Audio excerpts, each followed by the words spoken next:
And I don't think you'll be surprised that there were quite a few places along the route in California and in Oregon where there were not any protocols in place. And it's always a little disturbing. I don't know about you, but when I go into a business and if the customers are unmasked, I'm definitely miffed. But if the people working there are unmasked,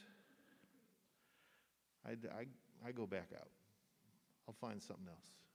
Yeah, we were just in Youngstown, Ohio, and none of the servers at any of the restaurants were masked. I mean, first of all, many of the restaurants were closed because they couldn't get workers, but even the ones that were open, they weren't masked. It was awful. This is not a lecture. So, and there will be no grades afterwards. But you all have questions and your own books that you're reading and will tell us about, and we'll tell you about some of the books we've been reading. You know, I teach at the UW, and this last year I taught, I usually just teach in the summer, but I taught in the fall and the spring, and as well as the summer. And I was surprised that I was able to get the students to read. But I think that they were, I know, but I think that they were glad to have an assignment that they could sort of hold in their hands, because there had been just so much virtual work. So, and they were, it seemed like they were glad to read something and talk about it, which I've taught there for 11, 12 years now, and always in person. That has not always been the case. So there's definitely a slightly different attitude, and I was surprised at that. Nancy, what's a librarian? Well, it was an award. It's like a validation of my life. I mean, it's from the National Book Foundation, who are the people who do the National Book Awards, and every year they give 2 lifetime awards, one for the work of a lifetime, so it goes to a writer, and then occasionally they give, I think it's occasionally, they give this award they call the Librarian, which is service to the American literary community, and it just, I just got this email out of the blue.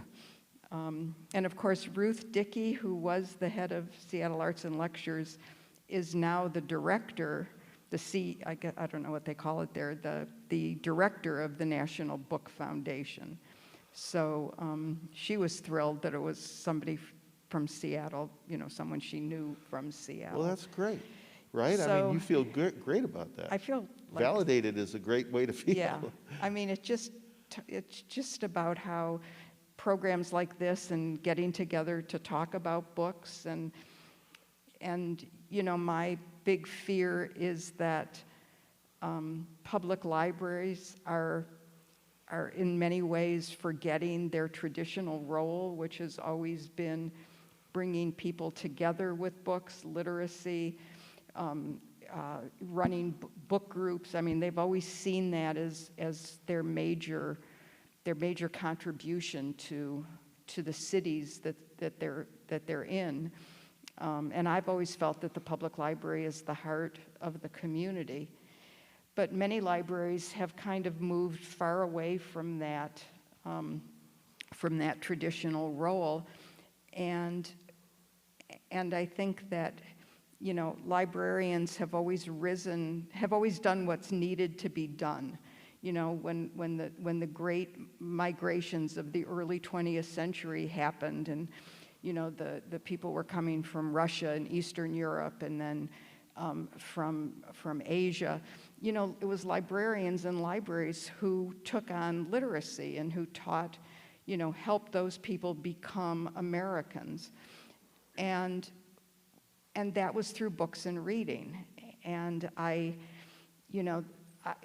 we both live in Seattle, and the Seattle librarian, who's no longer there, decided that running book groups was not the work of the librarians.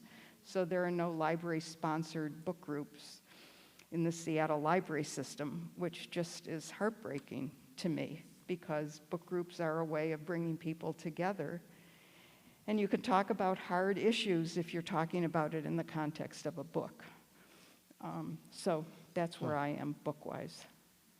Did you get a plaque or a statue? Oh, for that, it is a bronze something and a check.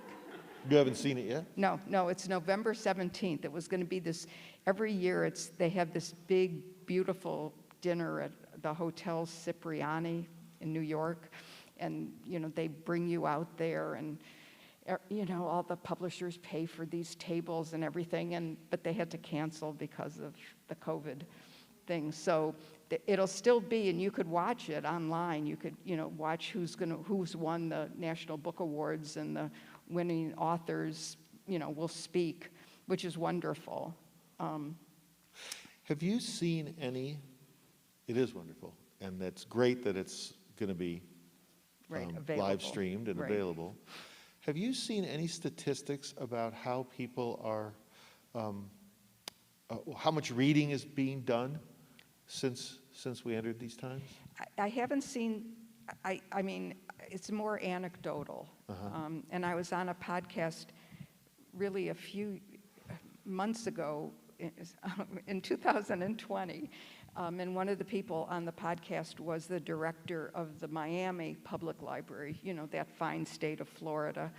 I'm sure he's dead.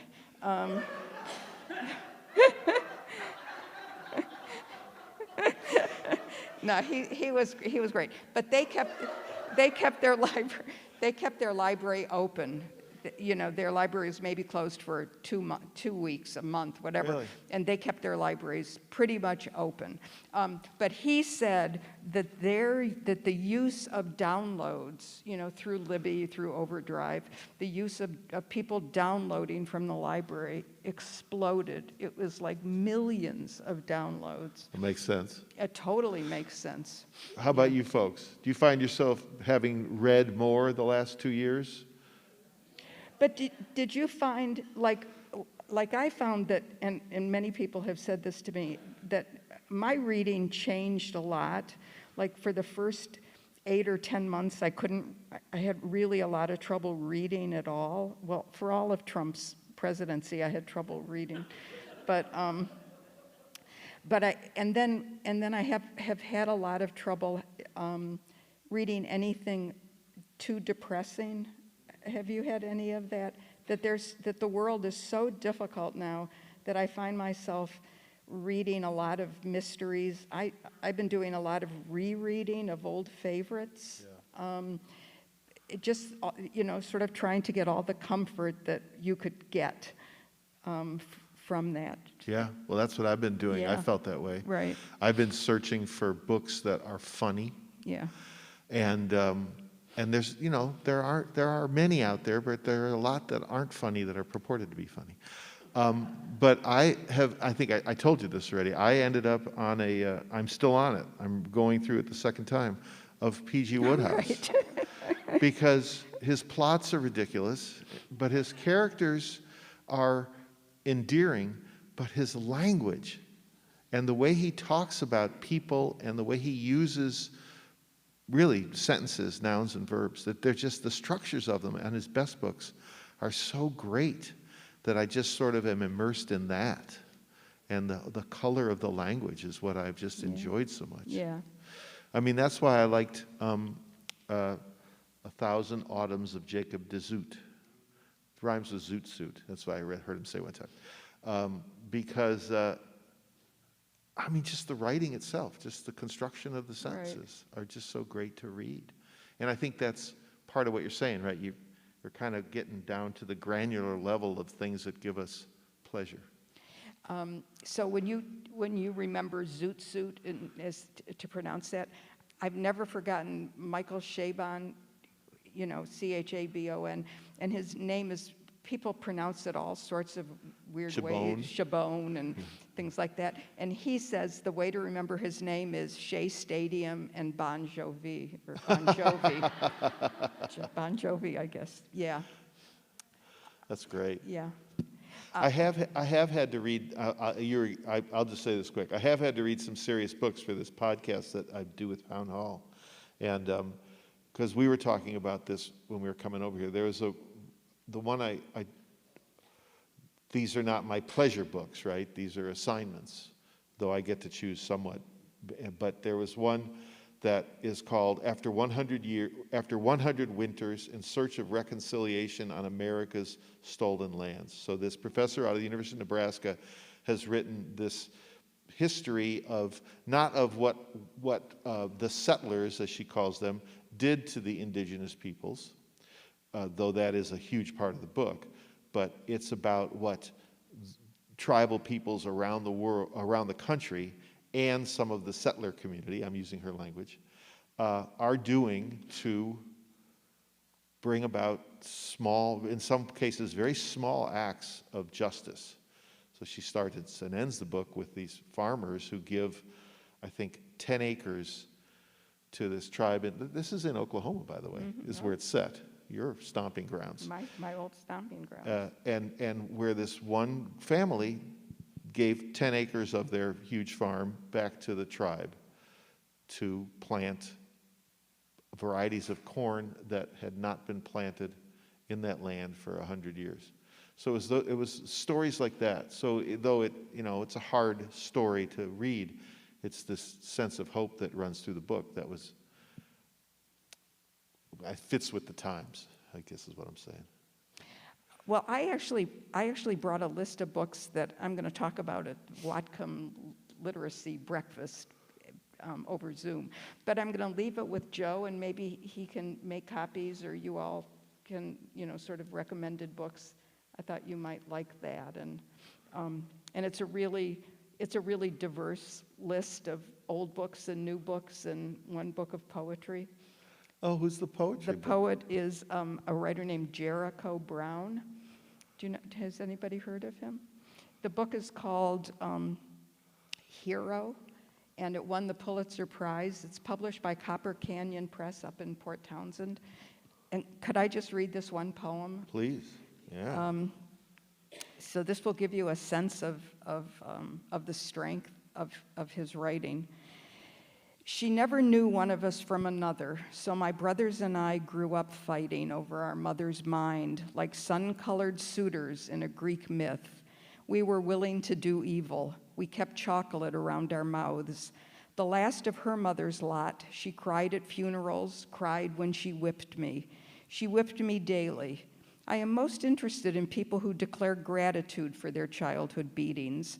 None of them took what my mother gave, waking us for school with sharp slaps to our bare thighs. That side of the family is darker.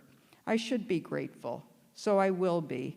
No one on earth knows how many abortions happened before a woman risked her freedom by giving that risk a name, by taking it to breast. I don't know why I am alive now, that I still cannot impress the woman who whipped me into being. I turned my mother into a grandmother. She thanks me by kissing my sons. Gratitude is black. Black as a hero returning from war to a country that banked on his death. Thank God, it can't get much darker than that. Isn't that an amazing poem? Gratitude is black. Yeah. Wow. When did he win the Pulitzer Prize? Last year. Wow. I have to say most of the books on this list are a lot lighter than that, but I couldn't resist that poem. That poem is amazing. And Steve, I told you that I had a spy novel to recommend to you. So, are there spy novel fans here? Yeah. We're ubiquitous. All of us people who probably. So I'm a John le Carré fan, a big John le Carré fan, and I'm always looking for that kind of intellectual spy novel, heavy on narrative, not necessarily a page turner. And I read a new book by a British writer, I'd never heard of him, named Oliver Harris. And the name of the book that's was published in 2021, is called Ascension. And I thought it was great. I mean, I really, really enjoyed it. And then someone said, oh, but he has an earlier book that's even better about the same character. And so I got a copy of the earlier book. It's called Shadow Intelligence. And the main character is a guy named Elliot Kane, who is MI6. And he gets this message that an old lover of his has disappeared in Kazakhstan. And he decides he's got to find out what happens to her. And what Oliver Harris has done, besides just great writing, what he's done is really update John le Carré's, all the stuff about the circus and spycraft and all of that. He's brought it into the 21st century. So there's a lot in here about the dark web, using cell phones, using, all of that kind of new electronic spy, that's available. And it's about geopolitics, which John le Carré also used to write about. And here's some quotes from the book short quotes that will give you a sense of the kind of writing that the book is. The Foreign Office cannot bear too much reality. When you travel between a world of reports and the one that people die in, intelligence product becomes a dubious thing. You impose order on chaos, give other people a false sense of understanding and authority. It involves the transformation of friends and brothers into agents or targets. That was the border crossing that eventually exhausted you. Isn't that great? Yeah. You got to read it. It's really a good novel. I will. Yeah. How many of you have you all used Libby for your getting books? Yeah. If you haven't, you should download the app and use it, because instantaneous books It used to from be your library. Yeah, it used to be Overdrive. It's like an updating of Overdrive. And you can download it, and then you sign up through your library account. And if you guys, does Vashon have its own library, or you King County Library? Oh, yeah. Yeah. So you can have two accounts then. You can have your Vashon account and your King County account. Because I just put a hold on that book, so sorry. But I took it through my Snow Isle account, so it might still be there. But Libby it really is great. Audiobooks and written books, if you haven't been using them. I have 3 books, real quick. And then we'll go back to your list, because your list is important, more than mine, I understand. But I didn't say that, but okay, 3 books. But there's three environmental books that I've been reading. Oh, those are really important. And one is called Finding the Mother Tree, Yeah. which is Dr. Suzanne Simard Yeah. out of BC, about how trees communicate through the mycelium network. When she first proposes back in the 70s, people scoffed at her. This can't be done, but she's a really brilliant scientist, and she proved it, and now it's accepted knowledge, and it's really some amazing stuff. And I guess I could name more than 3, but I'll just name 2 others. One is Silent Earth by a British writer named Dave Goulson, Goulson, which is about the disappearance of insects and what that means, and it is happening now. And the third one is, except for the Goulson one, these are people I got to interview, and it was really fascinating. And David Williams wrote a book about Puget Sound, the local writer David Williams, Home Waters, A Human and Natural History of Puget Sound, which is just a good pulling together of the science of what's happening around us, including, of course, what's happening around Vashon and the waters. Okay, but one more. Go ahead. Do you know who Tony Hiss is? Yes. Tony Hiss, Yes. the New Yorker writer? And the son of Alger the Hiss. son of Alger Hiss, who is an environmentalist, by the way, because when his father went to prison, his father said, what can I do? He was a little kid, or a young man. Yeah. And he said, I would like you to go to Central Park every day and write with your binoculars and write down the birds you see and send me a list of the birds you see every day. And that's what started him on his Oh, role wow. as in environmental thinking.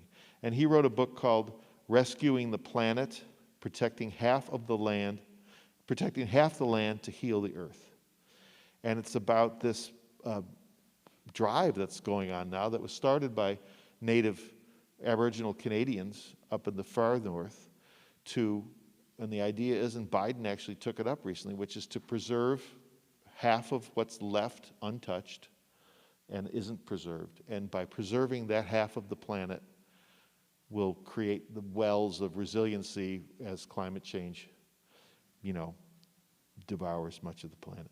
And started by these Aboriginal Canadians, and then got some other people on board around the world. And it's a hopeful book. I mean, all three of these are sort of hopeful books, all four of them, really.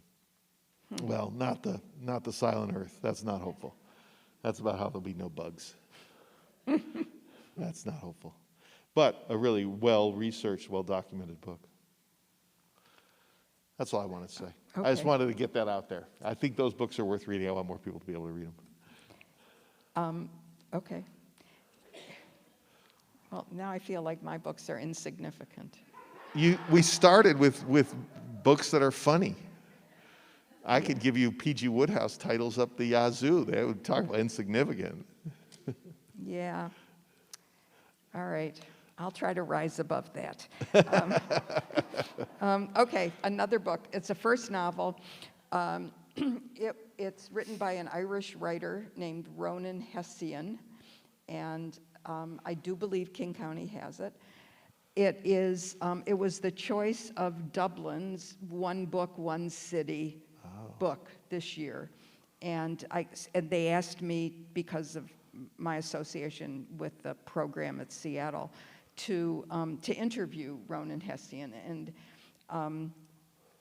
And so, of course, I read the book, which I loved, which I just absolutely loved, for many different reasons. And I loved interviewing him because he said one of my very favorite things, which is that plot is unimportant to him. What's important to him is characters, which is just I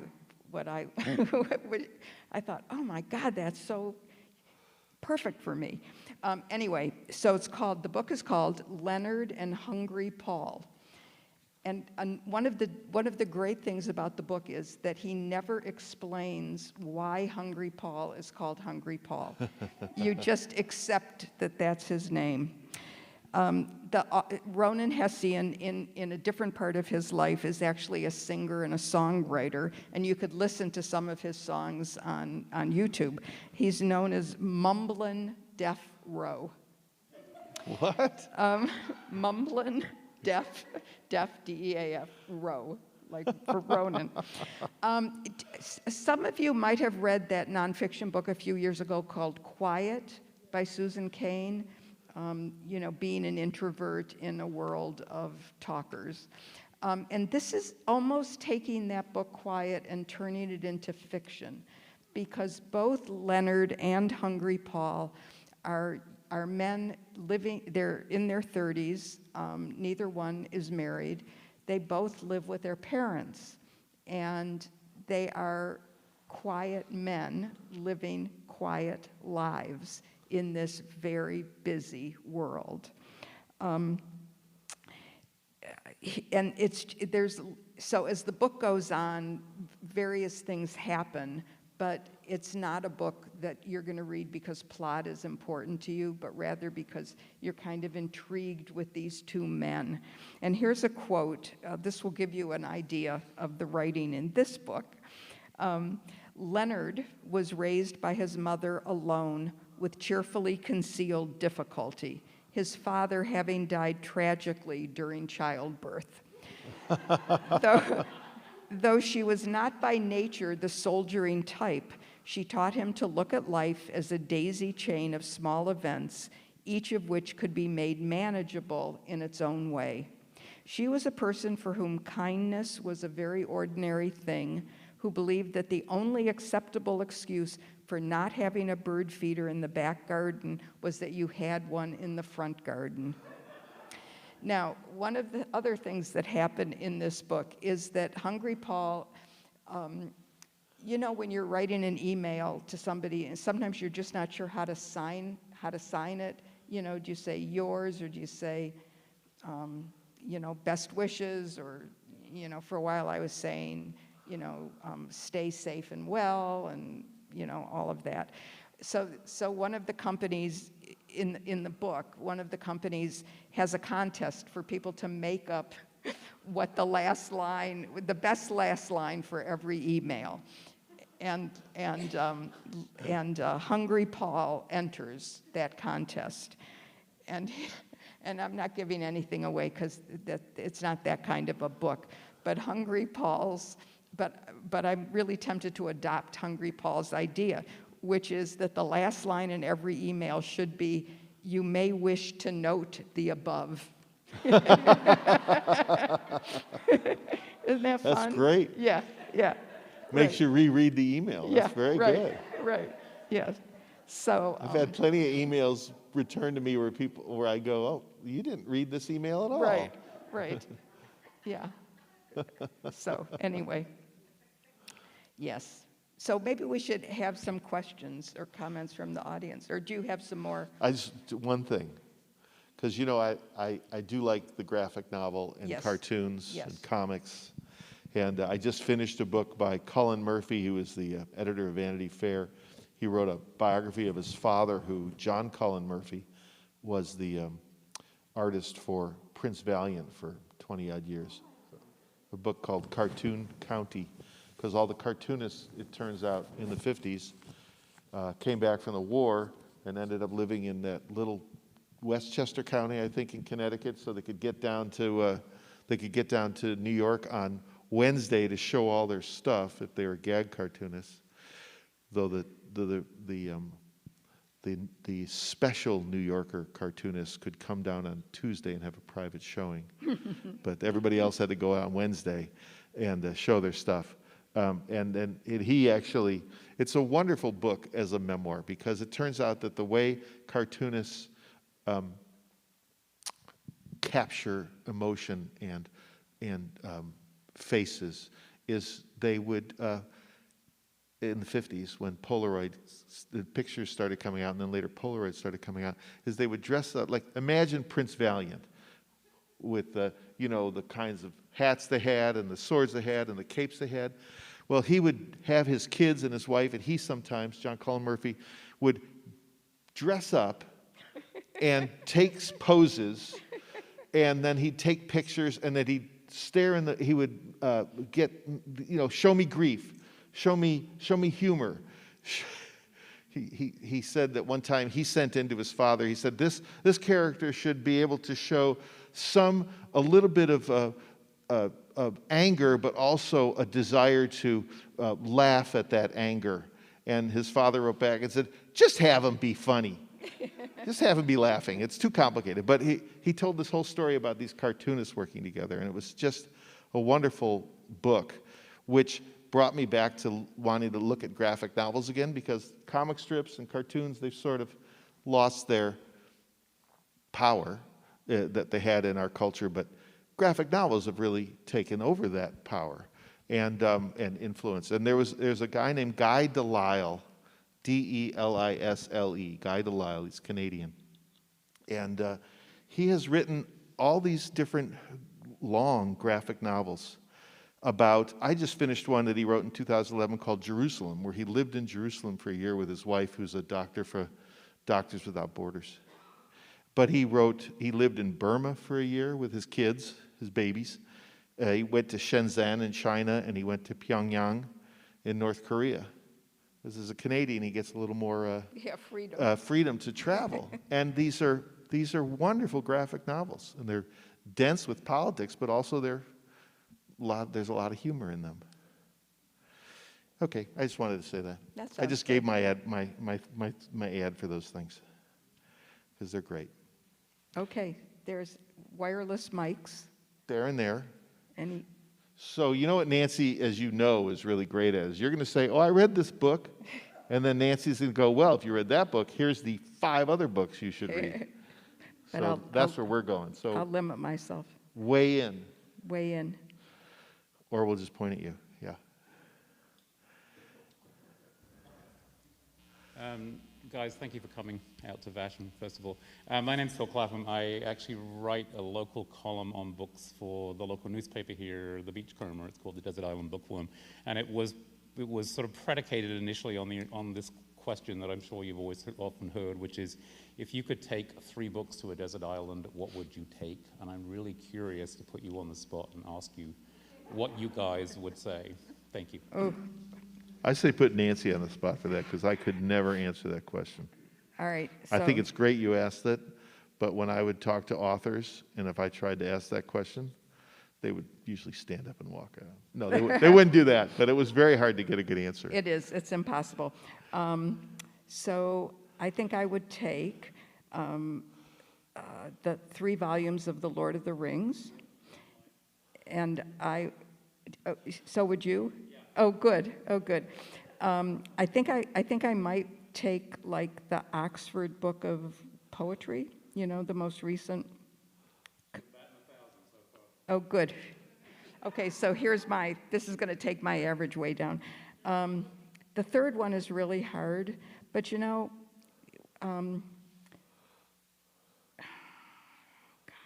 maybe I'll just take 2. I know it should be like the works of Shakespeare or something like that, but I think that I would take, I think I'm going to take The Grand Sophie by Georgette Heyer. Wow.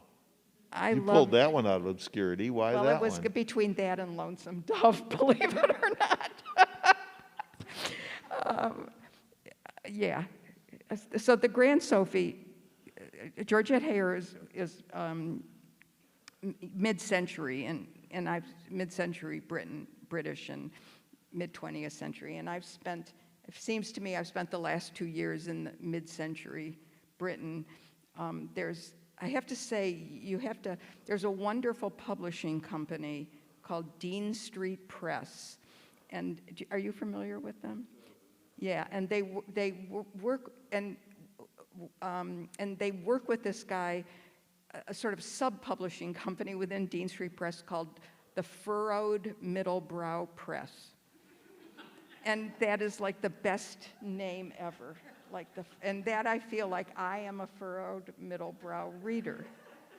So they are reprinting tons of books from the mid-century, 20th century, books by authors you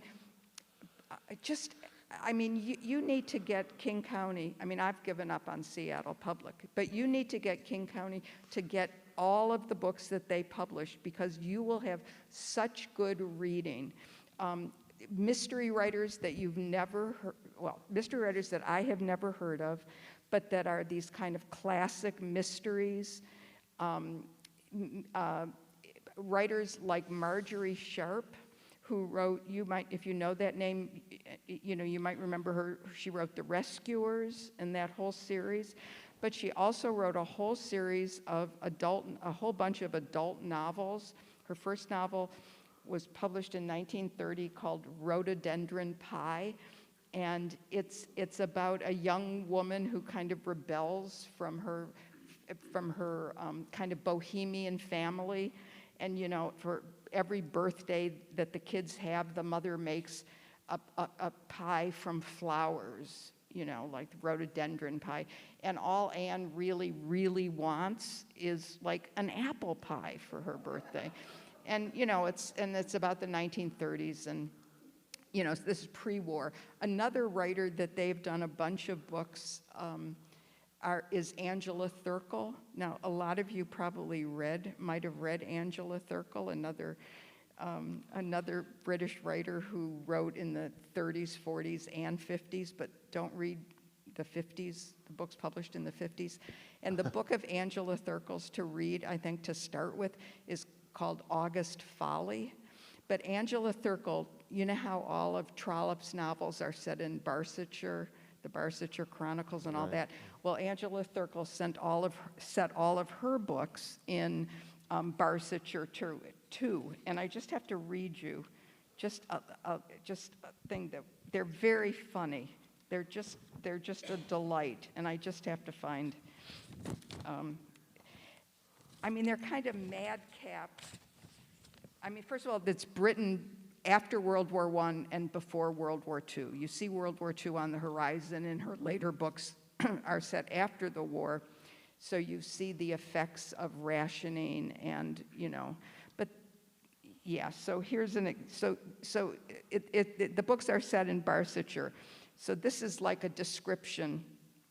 The main railroad line at Winter Overcoats serves Shearing Junction, Winter Underclothes, and Worsted. Nearby are Lambton, Fleece, Skeins, and Eiderdown. Now, they're so much fun.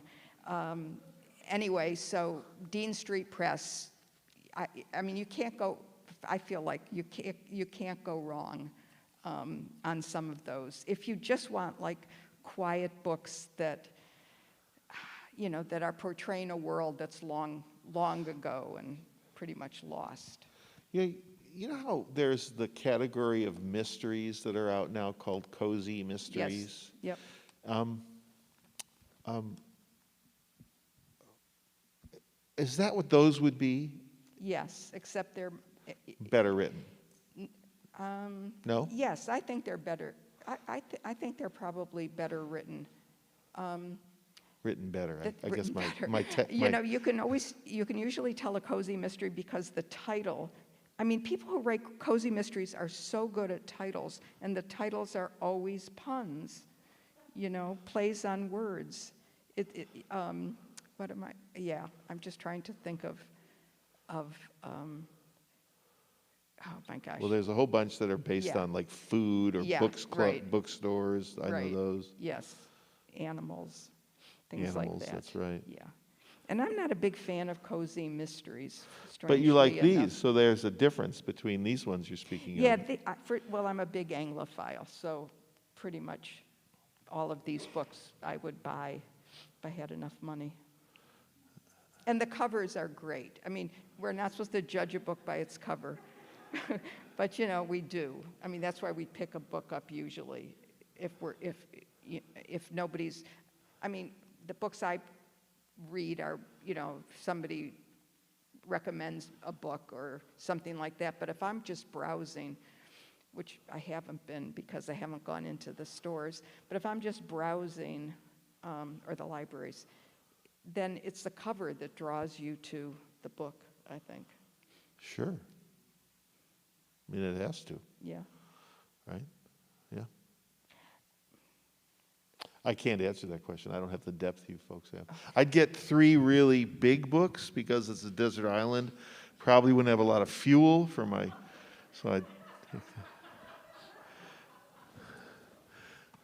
Or toilet paper. Again, I wasn't going to go there, but yes. Yeah, I could read them and then, yeah, Right. that's a good idea.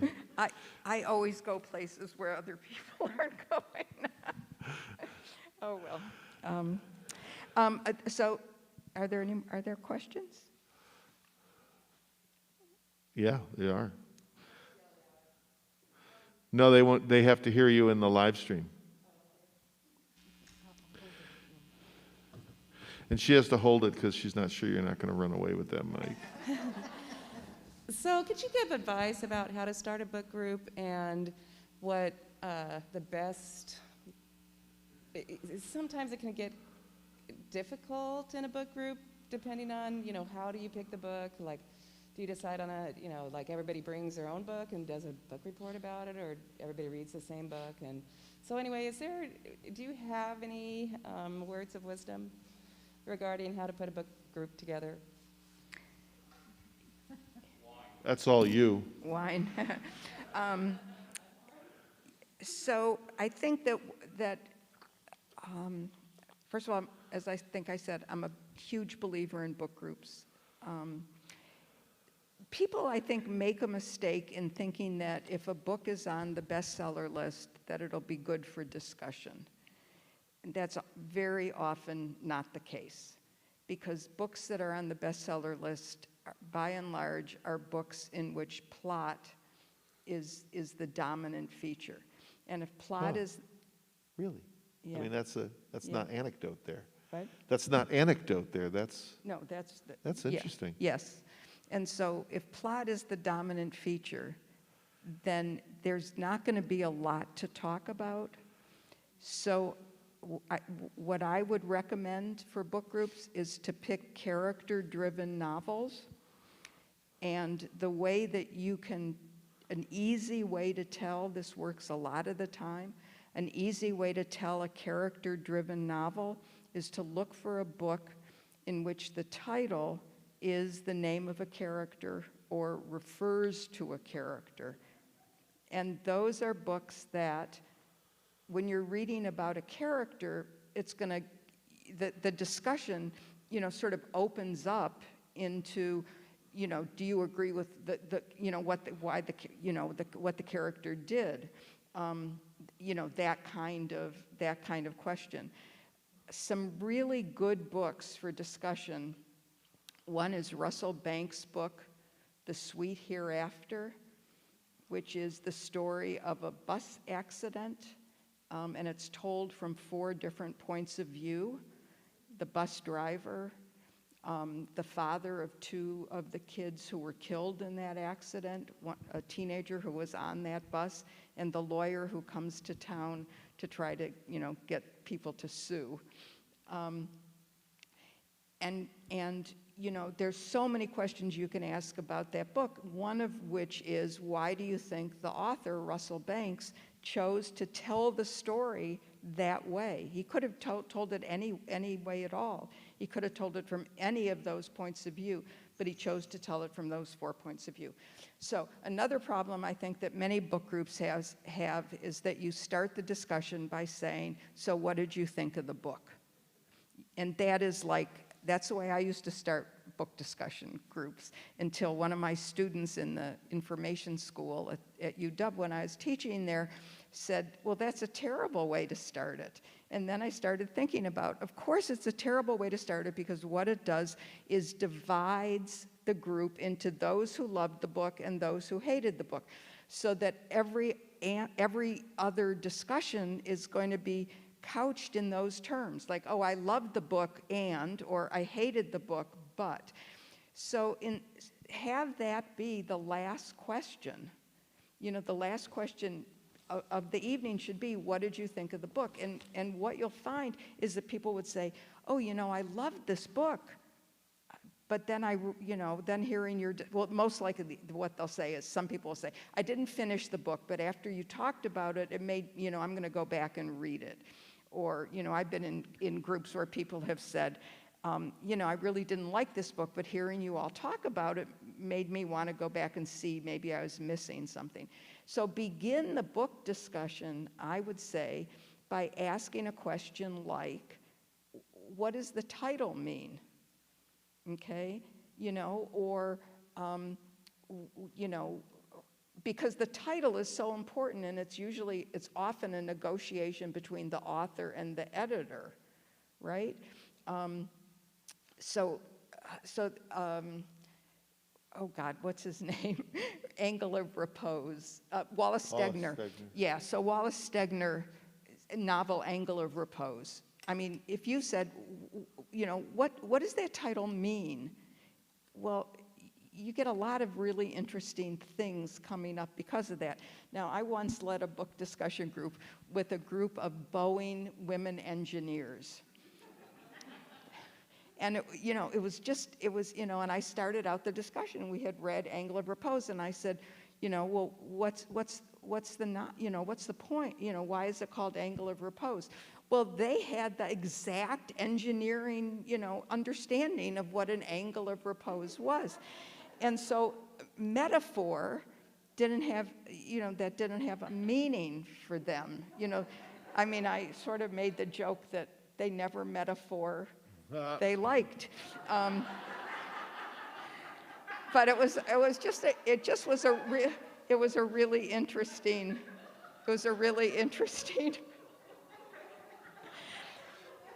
Yeah, it's funny you say that about that, because in the interviewing class I teach, it has come to be that in journalism in general, you ask, when you're interviewing somebody, when you're talking to somebody, you ask who, you ask what, you ask where, you ask when, you ask how, but you don't ask why until the end. Because why is a judgment. Right.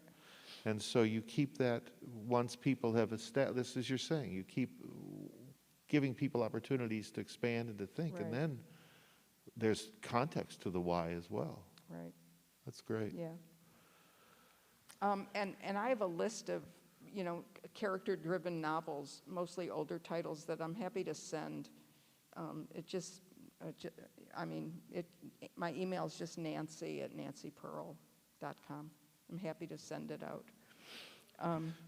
Nancy and I did a podcast for a while after we left the radio station, and we would meet at this restaurant, and people would come, and we would just talk just like this, just talk about many books. And what was great is to hear how you would always go back to not the why, but dig out what about the book and and where they read it even and when they read it. Yeah. That always got people just more comfortable to talk about the book itself. That was great. When we talk about books, I think, or when people are reviewing books, they spend much too much time on telling you what the plot is. I think that what I tried to teach my students who are now all out with being librarians, that you want to talk about what it is about the book that someone would like, rather than what the book is about.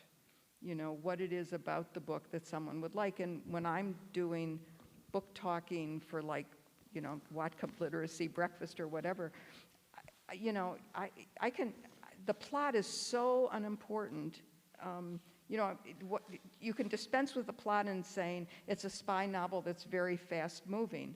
It's a page turner. That tells you all about the book.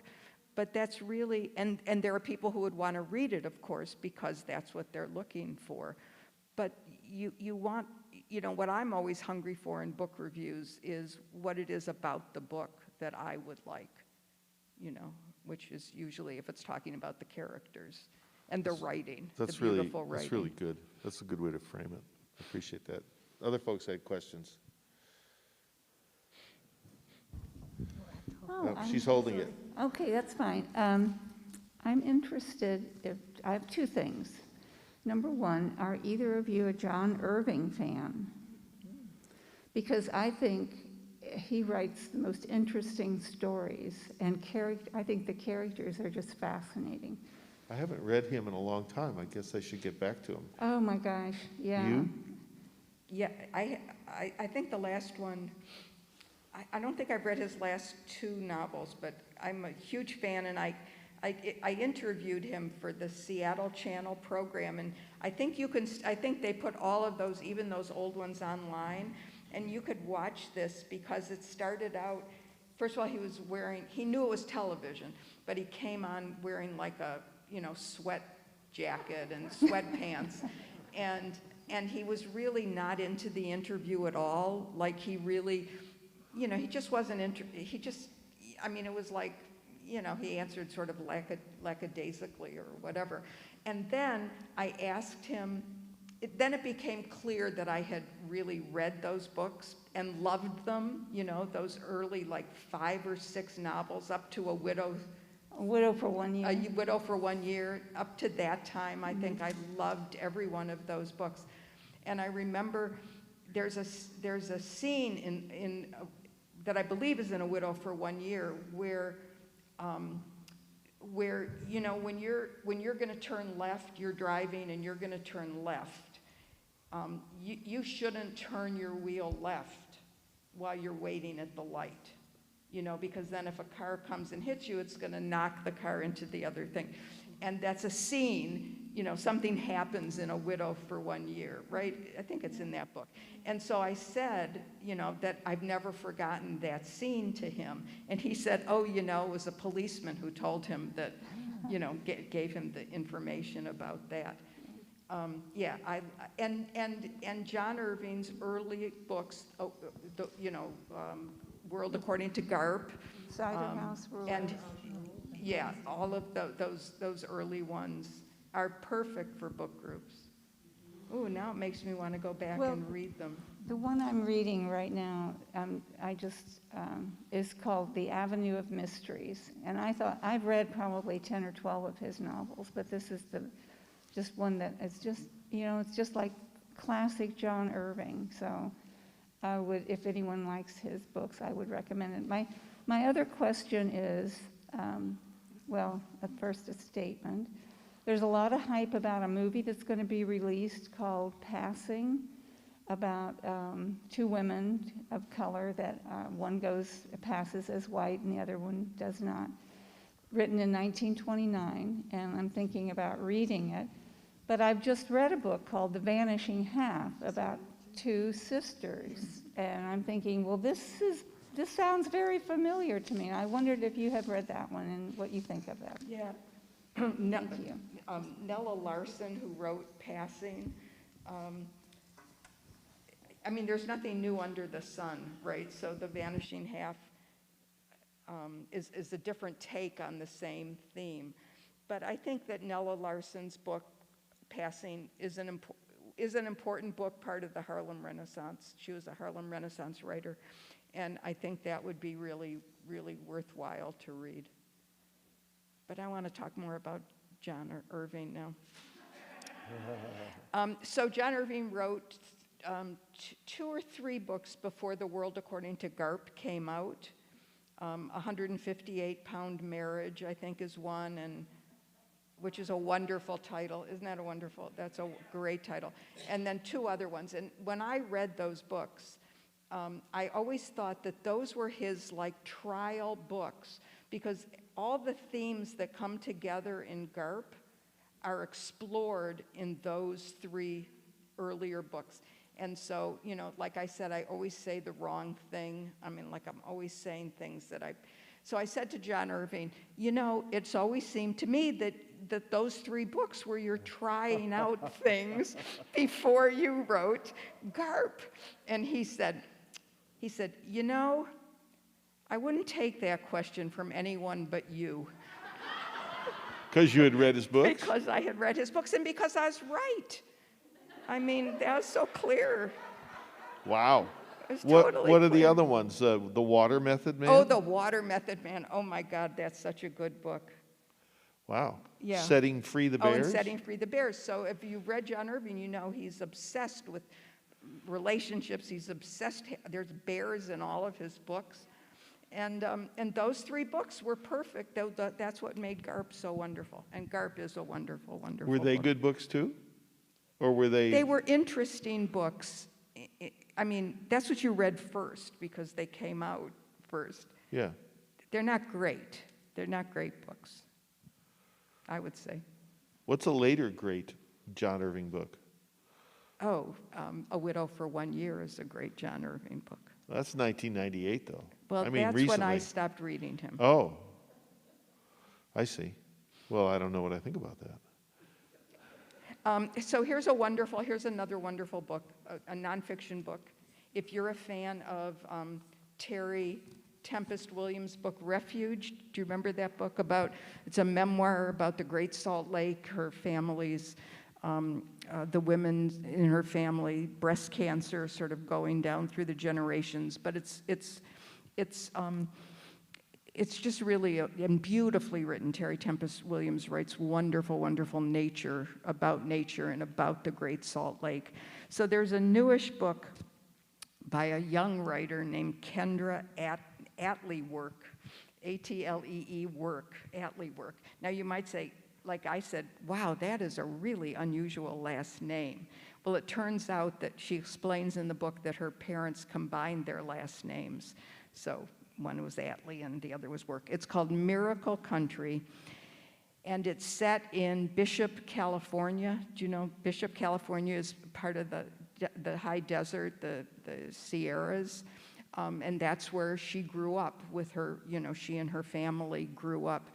But so this is a book about, it's a memoir, and it's about her family, but it's also about California and water. and how Bishop, California in the high Sierras was like, you know, the Garden of Eden. I mean, it was green, it was fertile, it was just amazingly green. And then they took all the water from Bishop, California and piped it into Los Angeles, and that's what Mulholland, under Mulholland's, you know, that was his idea and his working, and got it there. So now it's a desert. It's a wonderful, wonderful book, Miracle Country. By the way, you know, he was my wife's great uncle. He was? Yeah. William Mulholland. Yeah. Huh. Nice. Okay, well, if you're saying that one, then can I say Sonora Yes, but it's- Babb? Sonora Babb, An Owl on Every Post, a memoir of growing up in the 20s and 30s in Oklahoma. It's an incredibly beautiful book. She is an amazing writer who was sort of neglected because she was a woman in the 30s when she wrote some pretty important books and did a lot of really important work with the government, talking to farmers around the country. And An Owl on Every Post by Sonora Babb is very beautiful. And Steve told me about this book as we were driving here, and so I'm afraid I put it on hold already from, I think from King County, from KCLS. Oh, yeah. Oh, I see. You people live on an island. I don't know if you know that. So people like us, we have to catch ferries. So we have this 8:40 ferry we're going to catch. Right. So. Oh, One more question. Or not. or not. Or two or three Dang, quick I have to pick three quick one. ones. I have so many questions. I guess I'll throw out one. What's your favorite book set in Washington State? And then if you have time, a favorite recent book that has been translated, something from another country. Something from another country?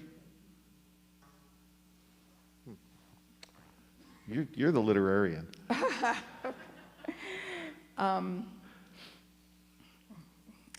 Well, you know, like I'll go to my death saying that England is another country, and I have many favorite books, but maybe that's not what you meant. Oh my gosh, The Golden Notebook by Doris Lessing. Have you read that? Did you think that was a great book? Yeah. Okay. So The Golden Notebook by Doris Lessing. Oh, Simone de Beauvoir, The Mandarins. Have you read that? Oh, that's another great one. I mean, it's a fictionalized portrait of Simone de Beauvoir and Sartre and the whole group in France around World War II. But it's also, you know, Simone de Beauvoir had a passionate love affair with Nelson Algren. I know. And it includes, you know, it's all a fictionalized part of that. I thought that was just fascinating. Anyway, The Mandarins is absolutely wonderful.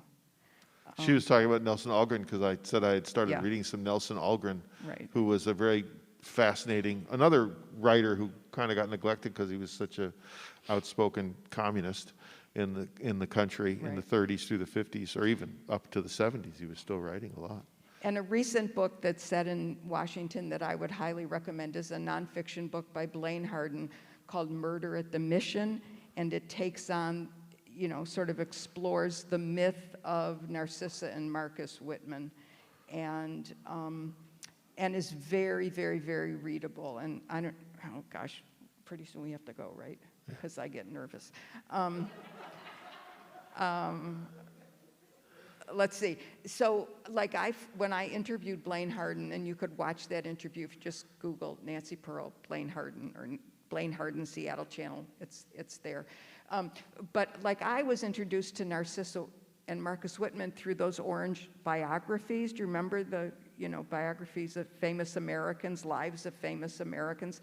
And they were like they were heroes to me. It was amazing. And then, you know, it turned out that the public view the view that we have of them, or the Marcus Whitman, whom Whitman College was named after, that guy did not exist. You know, that's not the Marcus Whitman who was the real Marcus Whitman. So that's, I think, a really good book set in Washington. Blaine Harden wrote a great book about the Columbia River, too, a few years ago. Yeah, River Lost, The Life and Death Yeah. of the Columbia. Right. That was really a good, right. And good also book. some books about North Korea. Yeah. He's really King of interested Spies, in The North Dark Korea. Reign of America's Spy Master in Korea. Right. Who knew? Yes, yeah. Wow, you wrote 3 books about North Korea. Okay. I thought you were going to say David Guterson or something, Oh, yeah. but you didn't. No, I he didn't. gets a lot of mention, so you don't have to. Yeah, and he has a new book out. Can I throw in Sometimes a Great Notion for Oregon, just Oh, because, yes. No, Northwest? Yes. I know it's not Washington, but one of my favorite books. That is like the best book about the Pacific Northwest. Sometimes a Great Notion Yeah. by Ken Kesey. It's Yeah. amazing. Yep. Okay, one more. There was somebody over. Well, you got it. You know what you're doing.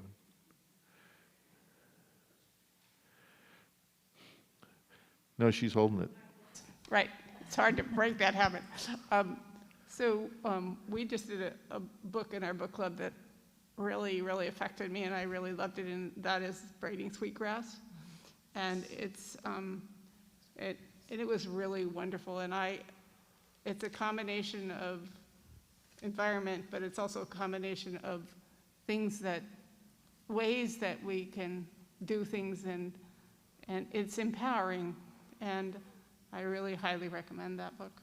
Braiding Sweetgrass. Somebody here was reading that to her 90-year-old. Yeah, that's me. Oh, yes, hi. Yes. I started reading it, and I agree, it's great. It's a great Yeah. indigenous story about medicinal plants and how we relate to the nature and to the plants. So, yes. Plus all the science, plus science integrated with the whole thing, because she is also a scientist, and a really good. It's a Robin Wall Kimmerer. Yes. Okay, last words? Do you have any last words? I thank you for inviting us back, and maybe next year we could come back and talk more books. Yay. Thank you.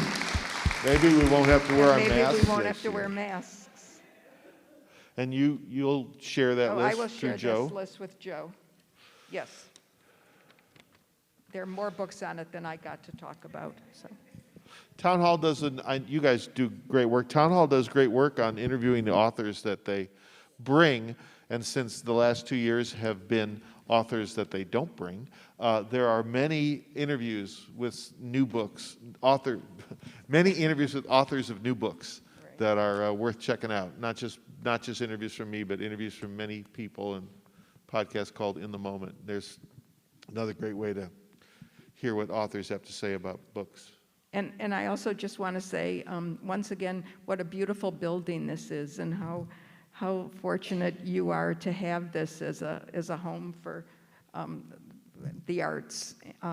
Yeah, I'm just like always in awe when I come here. Yeah. So thank you. Thank you.